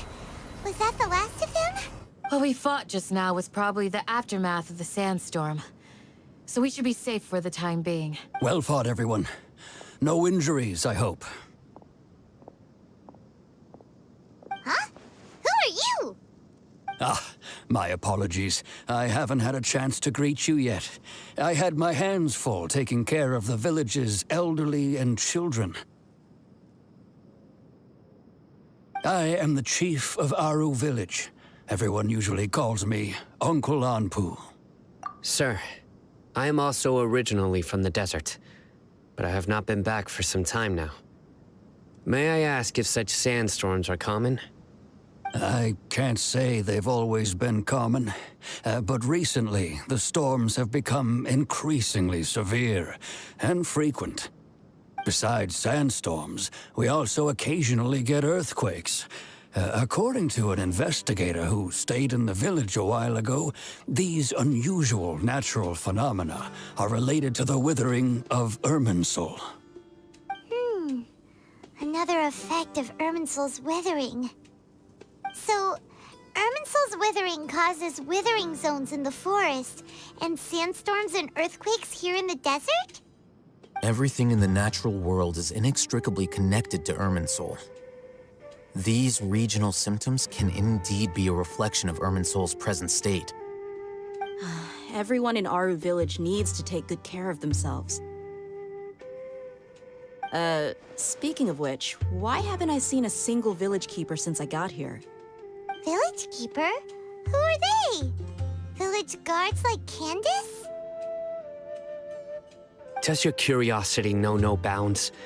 Village Keeper is how Aru village refers to mad scholars exiled here by the academia. Most of them are scholars who lost their sanity after a period of training in the Avidia forest. The academia believes that their crazed mutterings may have a negative effect on the psyches of other scholars. So, they're forcibly exiled to the desert. Though if you— Alas, that's exactly what we've been trying to investigate. One by one, the village keepers have been mysteriously disappearing without a trace. But no one in the village has ever seen them leave. If you're planning to stay around the village for the next few days, I'd appreciate it if you could keep an eye out for them. I've had encounters with those people in the past. I'll see what I can do to help. The Matra are the ones responsible for their exile. Now that you're no longer with them, are you trying to alleviate your guilt and atone for your past sins? I'm fascinated by how you think. Mock me if you will, but if you are guilty, I will eliminate you, regardless of my position or identity. Oh, you're the former General Mahamatra. You must be an expert in these kinds of investigations. Thank you for your help. Is it because you're reminded of Hypatia? Oh, these poor scholars. First they lose their sanity, now this! We need to help get them back home, safe and sound. But, is it really a good idea to tag along with Sino? You seem like you really don't trust him. I'll be grateful for the assistance. No doubt you will do a better job than some of my former subordinates. Let's start by finding a spot to share what we know so far.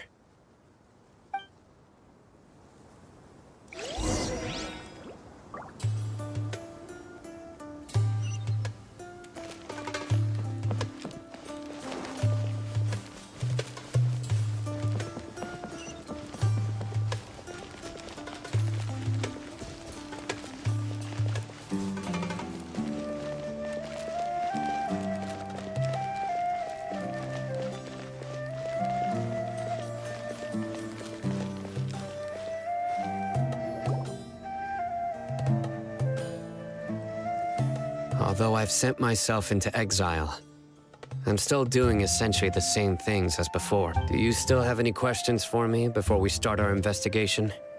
One of my former subordinates told me that this title has its origins in a strange incident. The Academia has long exiled mad scholars to Aru Village. A mysterious phenomenon exists here. When mad scholars first arrive, they are as incoherent and deranged as before. But after spending some time here, they invariably begin to calm down. Initially, the people of Aru Village greatly resented having to take in the mad scholars. But a strange incident one night changed that. Aru Village was struck by the strongest earthquake in living memory. Seeing buildings on the verge of collapse all around him, the then chief of the village was preparing to take everyone to safety. Suddenly, he noticed a mad scholar crouching in a corner, caressing the ground with his hands.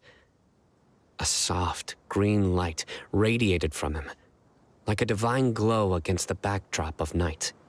Despite the powerful tremors that ripped through the ground that night, all the houses remained upright, almost as if they had grown roots reaching deep into the ground. In the end, not a single building collapsed, and no one was hurt. After that, the people of Aru Village treated the mad scholars with greater kindness, and began to refer to them as the village keepers. A soft green light? A mad scholar protecting Aru Village? What do you make of it, Traveler? Paimon thinks so too. Actually, Sino, do you know if any of the mad scholars continued to wear their Akasha terminals at Aru Village? In theory, they would continue wearing them so the Academia could still monitor their activities. With that said, the main Akasha system would no longer have any interaction with them. Oh, no wonder! Everything makes sense then! Add in the fact that they calmed down, it was probably Nahida who calmed them. If you are able to draw a conclusion from this one story alone, then it appears you possess much more information than I do. So, what do you make of the story?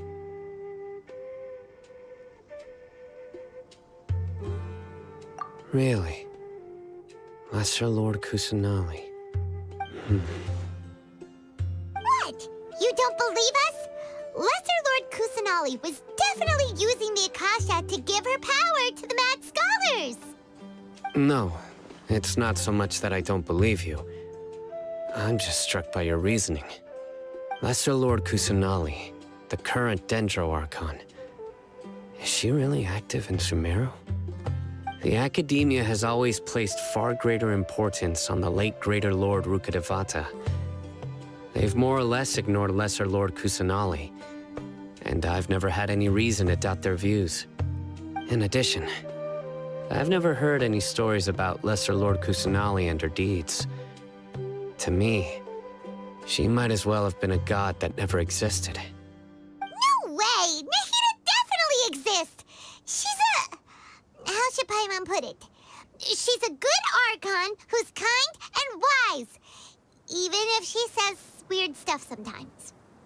I've spent many years interrogating criminals, so I can easily tell when someone is lying. Good! Then you should know that we're telling the truth! That look in your eyes. I've never seen that from a liar. You two really must have met Lesser Lord Kusanali. How can this be? To think, our Archon has been amongst us this entire time. Alright, now it's our turn to put our skills to good use for this investigation. But easier said than done, especially since we don't have any leads. Maybe we can start by knocking on some doors. Excuse me, are you here to help me find my grandpa? Huh? Who are you? By the sounds of it, a resident of this village. My name is Isak. You'll help me find my grandpa, right? Is your grandpa a mad scholar? Hey, don't say that. Grandpa is just Grandpa. Why do you have to call him that? It's not like he's a bad person or anything. The person you're referring to is not a local. Yet you are. Why do you call him Grandpa? Grandpa is just Grandpa. He's my family. I heard everything you said to the village chief. Please, you gotta take me with you. I want to find my grandpa. I swear I'll help. I won't be a nuisance. Ah, so you're the one who was eavesdropping on us around the village chief's house. I was planning to go out and take care of whoever it was. But I had a vague feeling that they didn't harbor any ill intent. Whoa. Haven wasn't kidding about Matra having sharp senses. Sino, he's just a kid. All he wants is to find his grandpa. Let's find a way to help him. Sorry. I was only listening in because I wanted to know where Grandpa went. Honest. If you don't believe me, you can ask Miss Candace. All right. But first, let's confirm the facts with Candace.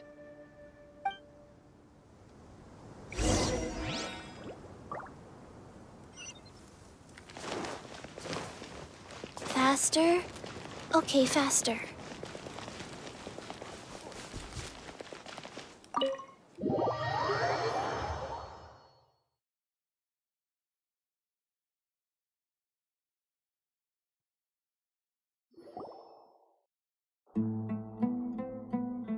Sino is super vigilant. Is this what all the Matra are like? Ah, you're back already. We just wanted to confirm something with you. Do you know a boy by the name of Isak?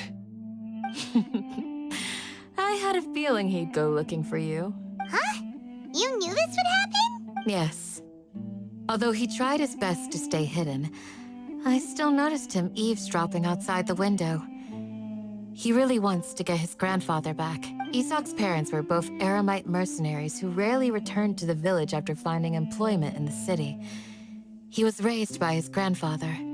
Unfortunately, it was only a few years before his grandpa passed away. Isak was still very young at the time, so various families in the village took turns caring for him so he could survive. Later, an elderly mad scholar arrived at the village. Isak thought the scholar bore a striking resemblance to his grandfather, and thus often spied on the man. However, the scholar was unkempt in appearance and incoherent in speech. Although Isak referred to the man as his grandpa, he was afraid and didn't dare to approach him. One summer night, the oft mumbling and bumbling grandpa suddenly calmed down and seemed to become more lucid. He even noticed Isak hiding in the distance. So Grandpa walked up to Isak and patted him on the head. He even took Isak to the entrance of the village, where he patiently taught the boy the names of the stars, and accompanied Isak until he fell asleep. The next morning, Isak woke up and wanted to go find his grandpa again, only to realize his grandpa no longer recognized him. However, even so, Grandpa retained his calm expression. It's said that those who saw the scholar claimed he no longer appeared to be crazy, but appeared to be living in his own world, almost as if he were sleepwalking. Isak was thrilled that his grandpa was able to find peace and would follow him all the time, asking him things like, "Grandpa, want me to take you somewhere fun?" Or, "Grandpa, could you tell me stories about the stars again?" All this somehow just makes Paimon feel really sad. It seems like they both deserve so much better. Perhaps. Nearly everyone who lives in the desert has some form of hardship or regret. But even so, we must still continue on with our lives. It's also my reason for fighting.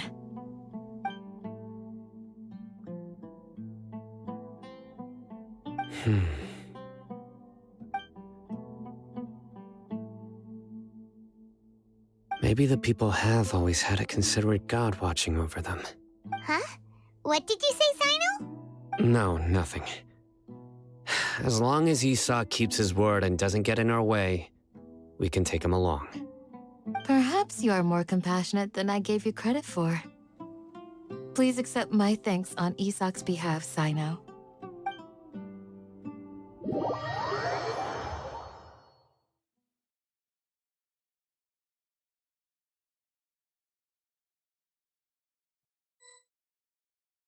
Hey, Isak! Oh, it's you guys! We've cleared everything up. Let's go find your grandpa. Really? Wow! Thank you so much! Yeah! All right. Let's ask the local residents some questions first.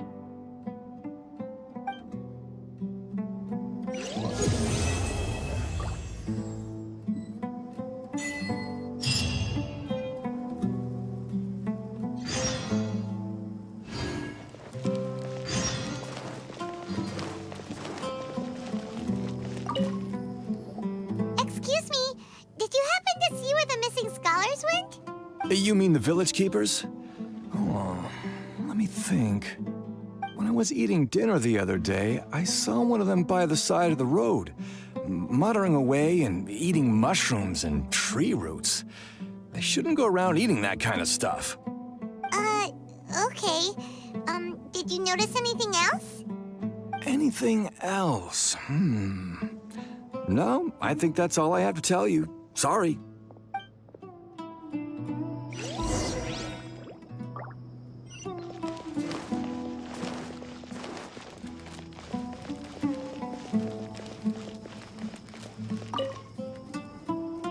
The scholars that have gone missing. Have you seen them? Those eyes. Those fierce eyes. You look like a real fighter. Don't change the subject. Right. You were asking about the the mad scholars. I think it's been a few days since I last saw them. I usually go to bed pretty early, so I'm not too familiar with what goes on at night. But honestly, I feel quite sympathetic towards them. Even though they act a little strange, they've helped me in the past. If it weren't for them, my house would have collapsed long ago. Do you also think Grandpa and the others are good people? Grandpa? Oh, hello there. It's little Isak. You mean that nice man who looks like your grandpa's long-lost twin, right? He was actually the one who protected my house. I saw it with my own eyes. He happened to be staying near my house that day and was doing something with his hands. It still feels pretty, well, whatever. Gotcha.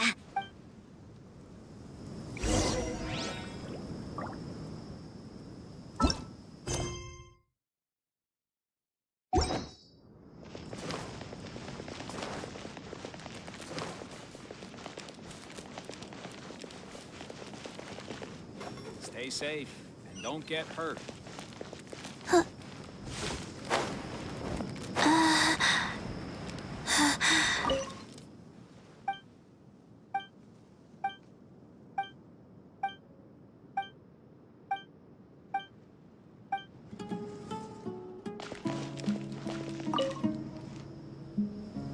Sir? Oh, the last time... Oh, it was... Yeah. I've known you since... Wow, what? Okay. Huh? Don't say anything for now. Isak, stay here. Let's head over there. Stay quiet as you move.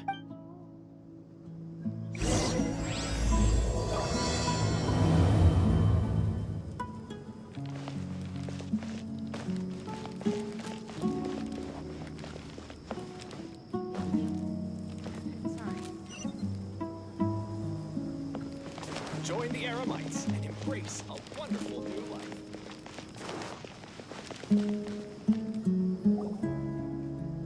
Listen, see if you can make out what they're saying.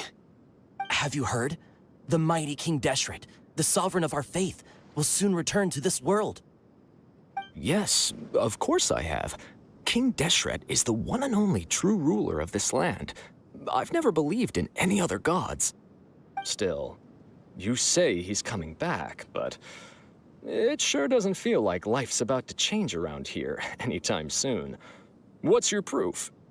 Haven't you noticed? The village has been getting more deranged scholars than ever. Delavar was saying that many people also went insane just before the fall of King Deshret's civilization in ancient times. We don't quite know why, but it seems like there's some sort of connection between insanity and King Deshret. Isn't it a sign of King Deshret's power that all the mad scholars have disappeared? If you ask me, they must have been chosen as the final sacrifice for King Deshret's resurrection. Huh. Now that you say it, that does make some sense. Does this mean our lives are finally going to take a turn for the better? Exactly. Those city folks will get what's coming to them. Now, repeat everything you've just said from the very beginning. Huh? Who are you? Where did you come from? My patience is running thin. You heard what I asked.